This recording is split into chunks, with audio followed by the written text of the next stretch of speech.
Depois de tanto escândalo de corrupção no Brasil, em 2018 a gente tem a chance de escolher novos representantes, pessoas que vão trabalhar para a gente nos cargos de presidente, governador, senador, deputado federal, deputado estadual, deputado distrital.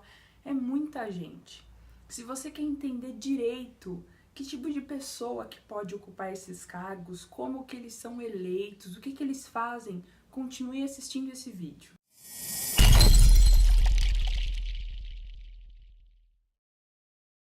Oi gente, para quem não me conhece, eu sou a Larissa, advogada, autora desse canal Me Explica Direito e do site meexplicadireito.com.br. Como 2018 é ano de eleições, eu vou trazer uma série de vídeos explicando direito para vocês, todos os aspectos que envolvem eleições.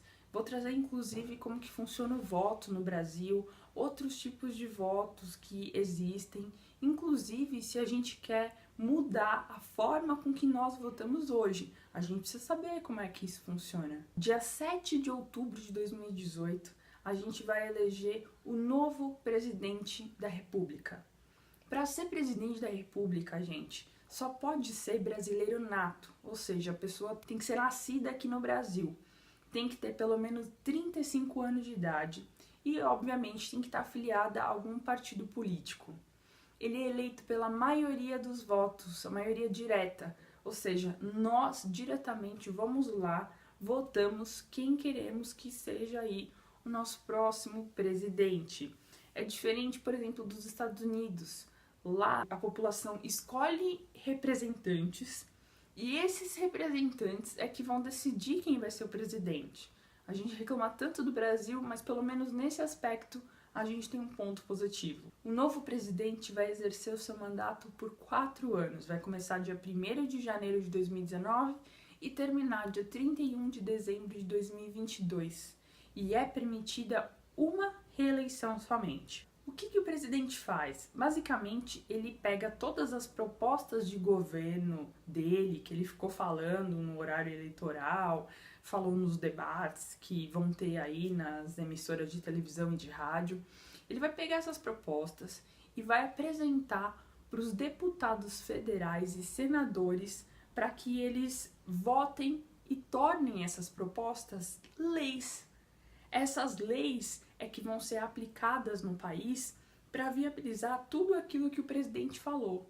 Então, na prática, quem vai decidir se as propostas do presidente vão ser aplicadas ou não serão quem? Os deputados federais e os senadores.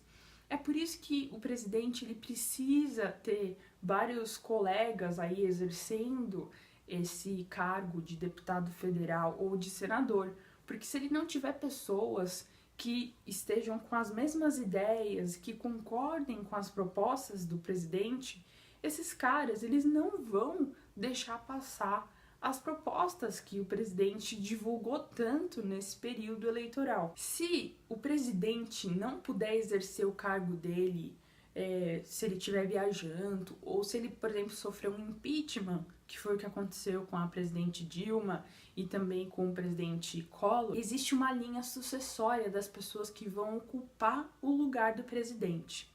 Qual que é a sequência? Primeiro, vice-presidente. Depois, presidente da Câmara dos Deputados. Terceiro, presidente do Senado. E quarto, presidente do Supremo Tribunal Federal. Agora eu vou pedir para a Cláudia trazer pra gente quais são os pré-candidatos à presidência da República que a gente vai escolher agora dia 7 de outubro. Essa lista, gente, ela não é oficial, eu peguei aí na internet, porque a lista oficial vai ser divulgada lá para agosto pelo TSE. Então, é importante que a gente pelo menos tenha uma noção de quem que está se candidatando, para a gente não ficar muito perdido e ter tempo suficiente para pesquisar a vida dessas pessoas. Olá, Larissa querida! Vamos então saber os pré-candidatos à presidência da República nas eleições de 2018. Lula, do PT. Jair Bolsonaro, do PSC. Geraldo Alckmin e João Dória, do PSDB. o PSDB ainda não decidiu qual dos dois. Marina Silva, do partido Rede. Ciro Gomes, do PDT. Manuela Dávila, do PCdoB. Álvaro Dias, do partido Podemos. João Almoedo, do Partido Novo. E o PSOL ainda não decidiu qual será o seu candidato. Está na dúvida entre 5: Guilherme Boulos, Plínio de Arruda Sampaio Júnior, Nildo Ouriques, Hamilton Assis e Sônia Guajajara. Governador. Além do presidente, a gente vai ter que escolher o governador do nosso respectivo estado. Vão ser eleitos 27 governadores das 27 unidades federativas do Brasil, que são 26 estados e um Distrito Federal. Falando em Distrito Federal, eu vou fazer um vídeo explicando o que é isso, né? Esse negócio que a gente tinha que fazer o desenho lá no meio de Goiás. Acompanhe as publicações que eu vou fazer um vídeo explicando. Com o governador é a mesma coisa do presidente. Ele vai fazer a administração, só que no âmbito daquele respectivo estado. E o que ele faz é basicamente também encaminhar as propostas de governo dele para os deputados estaduais. Eles vão ter que analisar essas propostas e os deputados estaduais é que vão tornar essas propostas leis, vão votar essas leis e vão decidir se elas vão ser aprovadas ou não. Então, mais uma vez, fica na mão dos deputados estaduais colocar em prática aquilo que o governador decidir. Para ser governador, tem que ser brasileiro com 30 anos de idade, pelo menos. Não tem uma exigência para ser brasileiro nato, como é exigido do presidente. Inclusive, tem um projeto de emenda, um projeto de lei que quer mudar isso, exigindo que o governador seja brasileiro nato. Esse projeto ele ainda não foi aprovado no Congresso Nacional. Eu vou deixar o link aqui embaixo desse projeto, caso vocês queiram acompanhar essa aprovação ou não. Agora eu vou falar das características que são comuns dos deputados federais, senadores e deputados estaduais. Esses 3 cargos têm em comum o quê? São esses caras que elaboram as leis do Brasil, gente. Então, se você reclama que as leis do Brasil são uma porcaria, que o Código Penal é antigo, isso e aquilo, saiba que quem decide isso são as pessoas que estão nesses cargos. Então, tem que ver com muita calma quem que vai ocupar esses cargos. Pesquise a vida dessas pessoas e depois que elas se elegerem, tem que ficar em cima delas. Para ser senador, tem que ser brasileiro com pelo menos 35 anos de idade.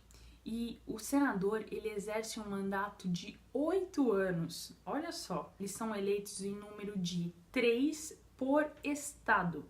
Alternadamente, de 4 em 4 anos, é mudada a quantidade de senadores. Então, por exemplo, em 2014, nós elegemos 1/3 dos senadores. Então, agora, em 2018, nós vamos eleger 2/3 dos senadores. E eles vão lá no Congresso com a intenção de trazer propostas de lei em âmbito nacional, mas eles vão mais focados em cada um dos seus respectivos estados. Então, se um senador lá que representa São Paulo, ele vai estar mais preocupado, né, com as questões políticas que envolvem o estado de São Paulo, por exemplo, e assim sucessivamente. Os deputados federais, eles representam a população brasileira. Eles já não têm tanto essa preocupação regional limitada por estados. Por isso que eles têm uma quantidade muito maior do que os senadores. Os deputados federais e os senadores, eles trabalham no Congresso Nacional, o local de trabalho deles é lá em Brasília. Os deputados federais, eles ficam naquele pratinho que fica levantado para cima, e os senadores no pratinho que está virado para baixo. Para ser deputado estadual ou distrital, tem que ser brasileiro com pelo menos 21 anos.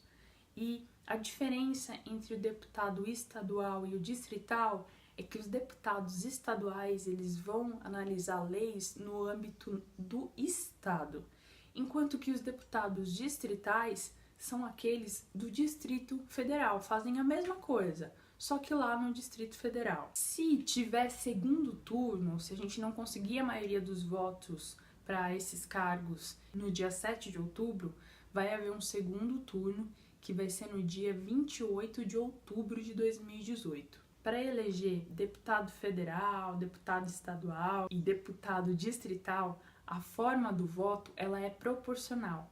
Para esse vídeo não ficar muito longo, eu vou fazer um outro vídeo explicando como que funciona o voto no Brasil. Vou explicar direitinho essa forma direta, a forma proporcional e vou trazer outras formas de voto que existem e que se a gente quiser, pode ser aplicada no Brasil. Bom, acompanhe então as publicações aqui no canal para saber outros aspectos das eleições. Se inscreva no canal, clique no sininho para receber uma notificação sempre que eu subir um vídeo novo e acompanhe as publicações no site meexplicadireito.com.br.